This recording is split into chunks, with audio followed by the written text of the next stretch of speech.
ಎಲ್ರಿಗೂ ನಮಸ್ಕಾರ. ನಾನು ಡಾಕ್ಟರ್ ಸತೀಶ್, ನಿಮ್ಮ ಹೃದ್ರೋಗ ತಜ್ಞ.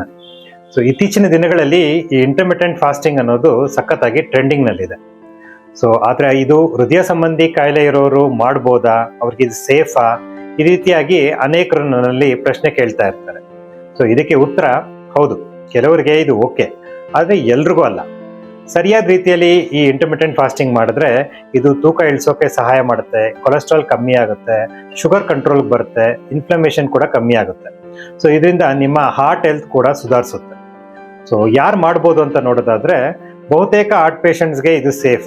ಅಂದ್ರೆ ನಿಮ್ಮ BP, ಶುಗರ್, ಕೊಲೆಸ್ಟ್ರಾಲ್ ಚೆನ್ನಾಗಿ ಕಂಟ್ರೋಲ್ ಇದ್ರೆ, ಮತ್ತೆ ಆಂಜಿಯೋಪ್ಲಾಸ್ಟಿ, ಬೈಪಾಸ್ ಸರ್ಜರಿ ಆಗಿ ಚೆನ್ನಾಗಿ ಗುಣಮುಖ ಆಗಿದ್ರೆ ನೀವು ಇಂಟರ್ಮಿಟೆಂಟ್ ಫಾಸ್ಟಿಂಗ್ ಮಾಡ್ಬೋದು.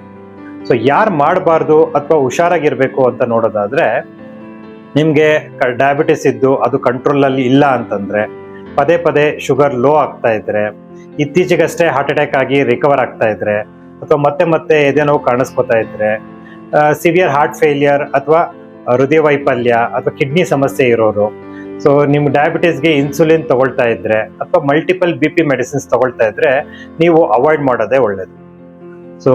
ನೀವು ಈಗ ಇಂಟರ್ಮಿಟೆಂಟ್ ಫಾಸ್ಟಿಂಗ್ ಶುರು ಮಾಡಬೇಕಾ? ಹಾಗಾದ್ರೆ ಈ ಟಿಪ್ಸ್ನ ಫಾಲೋ ಮಾಡಿ. ಮೊದಲು 12ರಿಂದ 14 ಗಂಟೆ ಫಾಸ್ಟಿಂಗ್ ಮಾಡಿ, ಆಮೇಲೆ ನಿಧಾನವಾಗಿ ಸಮಯವನ್ನ ಹೆಚ್ಚಿಸ್ಕೊಳ್ಳಿ. ಚೆನ್ನಾಗಿ ನೀರು ಕುಡಿತಾ ಇರಿ. ಜಂಕ್ ಫುಡ್ಸ್ ಬೇಡ, ಅಂದ್ರೆ ಊಟ ಮಾಡೋ ಸಮಯದಲ್ಲಿ ಅತಿಯಾಗಿ ತಿನ್ಬೇಡಿ, ಕೆಟ್ಟ ಎಣ್ಣೆ ಪದಾರ್ಥಗಳನ್ನ ತಿನ್ಬಾರ್ದು, ಹೆಲ್ದಿ ಫುಡ್ನ ತಿನ್ಬೇಕಾಗುತ್ತೆ. ನಿಮ್ಗೆ ತಲೆ ಸುತ್ತು, ನಿಶಕ್ತಿ ಅಥವಾ ಲೋ BP ಆಗ್ತಾ ಇದ್ರೆ ತಕ್ಷಣ ಈ ಇಂಟರ್ಮಿಟೆಂಟ್ ಫಾಸ್ಟಿಂಗ್ನ ನಿಲ್ಲಿಸಿ. ನೆನ್ಪಿಟ್ಕೊಳ್ಳಿ, ಸರಿಯಾಗಿ ಈ ಇಂಟರ್ಮಿಟೆಂಟ್ ಫಾಸ್ಟಿಂಗ್ ಮಾಡಿದ್ರೆ ಹೃದಯಕ್ಕೆ ಇದು ಒಳ್ಳೇದು, ತಪ್ಪಾಗಿ ಮಾಡಿದ್ರೆ ರಿಸ್ಕ್ ಇರುತ್ತೆ. ಎಲ್ಲದಕ್ಕಿಂತ ಮುಖ್ಯವಾಗಿ ಇದನ್ನ ಶುರು ಮಾಡೋ ಮೊದಲು ಖಂಡಿತವಾಗಿಯೂ ನಿಮ್ಮ ಡಾಕ್ಟರ್ ಹತ್ರ ಸಲಹೆ ಕೇಳ್ಕೊಳ್ಳಿ. ನಿಮ್ಮ ಹಾರ್ಟ್ ಹೆಲ್ತ್ ಎಲ್ಲದಕ್ಕಿಂತ ಮುಖ್ಯ. ಧನ್ಯವಾದಗಳು.